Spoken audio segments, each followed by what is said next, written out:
Friends, welcome to my channel. कैसे हैं आप सब दोस्तों? आज मैं आपको बताने जा रही हूँ ऐसे 3 पत्तों के बारे में जिसका इस्तेमाल आप कैसे भी कर सकते हैं। आप इसकी चटनी बनाकर कर सकते हैं या फिर वैसे ही 4 से 5 पत्ते इन तीनों चीजों को लेकर आप चबाकर सुबह निर्णय कालजे खा सकते हैं। निर्णय का टाइम यानी कि सुबह की टाइम खाया जाता है। तो दोस्तों, जिनके पास समय नहीं है और बहुत जल्दी सुनना चाहते हैं वो 3 पत्ते कौन से हैं? तो दोस्तों वो है, पहले है करी पत्ता, दूसरा है धनिया और तीसरा है पुदीना। अब मैं उनके लिए बता देती हूँ जिनके पास 5 मिनट का समय है, ताकि वो ये जान सके कि इसका इस्तेमाल कैसे किया जाए कि हमें फायदा ज्यादा मिले और इनके फायदे हमें किस तरीके से मिलते हैं, यानी आयुर्वेद के अनुसार ये हमें कैसे फायदा करता है। दोस्तों, जो तीनों पत्ते मैं आपको बताने जा रही हूँ ये डायबिटीज को क्योर करते हैं, थायराइड को क्योर करते हैं, ये हमारी बॉडी को पूरी तरह से डिटॉक्स करते हैं और सबसे बड़ी बात कि इसके कोई नुकसान नहीं है। आप इसका इस्तेमाल दिन में 2 बार 3 बार बड़े आराम से कर सकते हैं। बहुत सारे लोग इन पत्तों का इस्तेमाल लगातार करते रहते हैं और स्वस्थ रहते हैं और किसी टाइप की कोई दवाई लेने की जरूरत नहीं पड़ती। दोस्तों, सबसे पहले पत्ते हैं करी पत्ता। करी पत्ते में ऐसी काबिलियत है कि ये हमारी डायबिटीज को क्योर करते हैं। नसों में आने वाली रुकावट यानी जिसे बुरा कोलेस्ट्रॉल कहा जाता है उसे बाहर करते हैं। शरीर में बढ़े हुए बुरे कोलेस्ट्रॉल को बाहर करते हैं, ट्राइग्लिसराइड को बाहर करते हैं। अगर किसी इंसान को एनीमिया की समस्या हो चुकी है तो उनको रोजाना इन करी पत्तों का इस्तेमाल जरूर करना चाहिए। कैसे करना चाहिए आपको इस वीडियो में पता चल जाएगा। इसके अलावा दोस्तों, ये जो करी पत्ता है ये लीवर को डिटॉक्स करता है, यानी कि लीवर अगर फैटी हो चुका है उसको ठीक करने का काम करता है। तो इन करी पत्ते का इस्तेमाल आप 5 से 6 पत्ते करी पत्ते ले लीजिए और इन्हें धोकर सुबह के टाइम यानी खाली पेट चबाकर अच्छे से खा लीजिए। आप इसका चटनी बनाकर पेस्ट बनाकर भी ले सकते हैं, नहीं तो वैसे भी लिया जा सकता है। ऊपर से आप नॉर्मल पानी पी लीजिए। तीसरे तरह के पत्ते जो है वो है दोस्तों धनिये के पत्ते। दोस्तों, धनिये के पत्तों के बारे में तो आपने सुना ही होगा कि धनिये के जो पत्ते हैं वो थायराइड को क्योर करते हैं।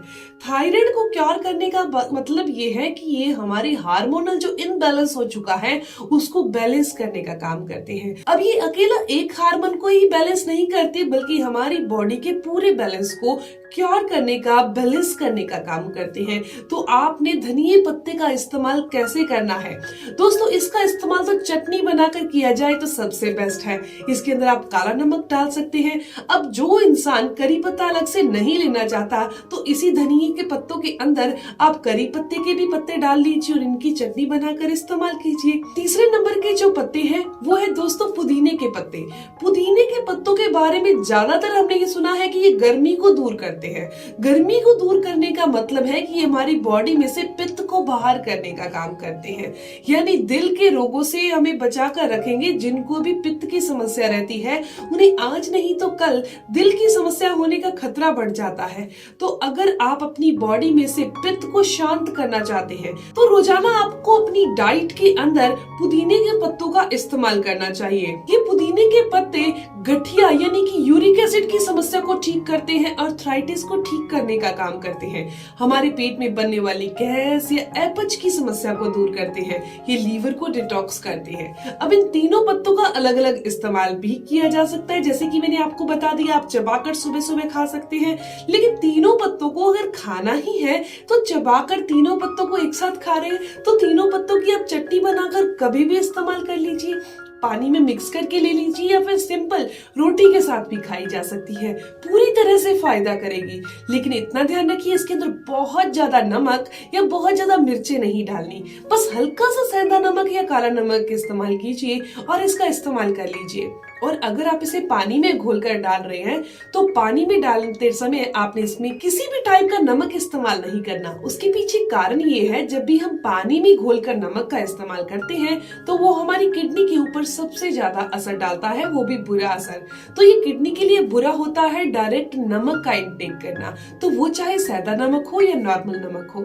तो आपने पानी में घोलकर नमक का इस्तेमाल नहीं करना, बल्कि अगर आप चटनी यानी रोटी के साथ ले रहे हैं तब आप इसका इस्तेमाल ऐसे नमक डालकर वो भी हल्का सा कर सकते हैं। दोस्तों ये तीनों तरह के पत्तों का इस्तेमाल अगर आपने एक हफ्ता कर लिया तो आप खुद देखेंगे कि बॉडी पूरी तरह से शक्तिशाली और कमजोरी दूर करने, मतलब ये मानेंगे कि कमजोरी दूर हो रही है, बॉडी में थकान दूर हो रही है और बॉडी में एनर्जी बढ़ रही है। बहुत आसान सा साधन है ना, बहुत आसानी से ये पत्ते आपको मिल भी जाएंगे।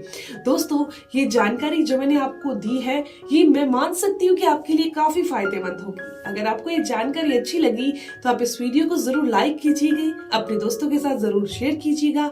मिलते हैं दोस्तों नेक्स्ट वीडियो में, तब तक के लिए धन्यवाद।